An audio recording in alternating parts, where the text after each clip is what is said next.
Well, good morning. So on today's video, I just wanted to go over a little bit on what I'm working with in my own car. I drive a 2021 Hyundai Elantra, and the one thing I had to do is learn to integrate into the system. I did not want to try and change out the radio because I actually like the radio. It's an 8-inch touchscreen, and it basically does everything I need it to do. So as you can see, that's just the head unit. And like I said, it's stock.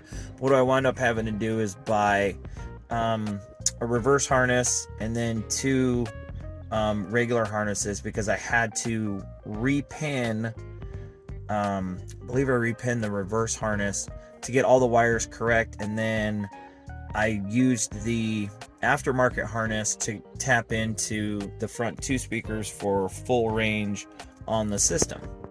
Now, if you guys remember this amp rack, that's the one I had to redo, and what I did when I put it back in, I had it on a piano hinge, and I didn't really like, I liked it at first, but then I kind of didn't like it, so what I did is I just decided to mount it flat. I just have just a couple of little standoffs, that way I can mount it directly to this. But I'm running a Kenwood 606 DSP, and then I'm running the JP8 for the subs. Now the box is a custom RJS Designs box. It's 3.5 cubic feet, tuned to 32 hertz, which is what CT Sounds recommends for these subs.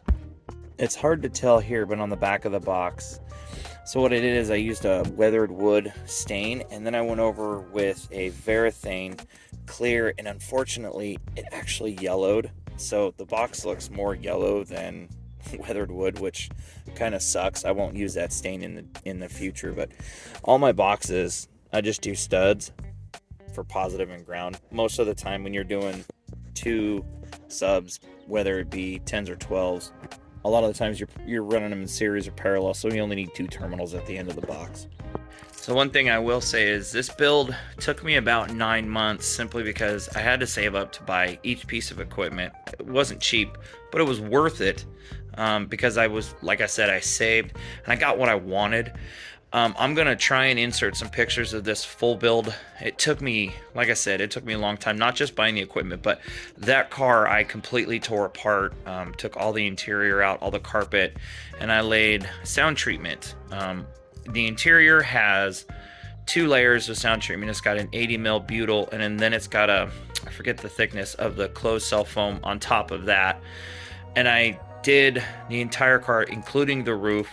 And then the trunk, I took, same thing, I completely took it apart, and I used 80 mil for the entire trunk. And then for basically where the subs sit, I used this dual layer of the closed cell foam. So one thing I really like to do is give credit where credit is due. So doing this system, I watched countless hours of YouTube, but some creators that I'd like to give a shout out to. First of all, Mark from Car Audio Fabrication. I would have never known what a ferrule is. I watched his channel and found out wire ferrules so much nicer, so much cleaner than just bare wire into a terminal. Second, 5 Star Car Stereo, Dean and Fernando. They are absolutely my heroes. I have learned so much just from watching their videos about clean wire. It's very important. It makes your system look good, and I mean, it's just good housekeeping, I suppose. Hi-Fi Vega, he does a lot of tool videos for the car audio and trade. Also, yeah, he does a little bit of amp dynos and product reviews, which is important for equipment. And then Williston Audio Labs, old school car stereo. He is phenomenal. He does some of the best amp dyno videos on the web. And because of him, that's where I decided on the JP8 after watching his dyno video and finding out that not only does the amp do its rated power, it does above, but it's efficient, and it comes with a 1-year warranty, and it's just a fantastic amp. I have no problems with that. Going back to the 5 Star Car Stereo, Dean and Fernando, I had no idea what a DSP is. If you don't know what a DSP is, I strongly suggest learning if you want to have the best quality sound in your stereo system. learn how to tune.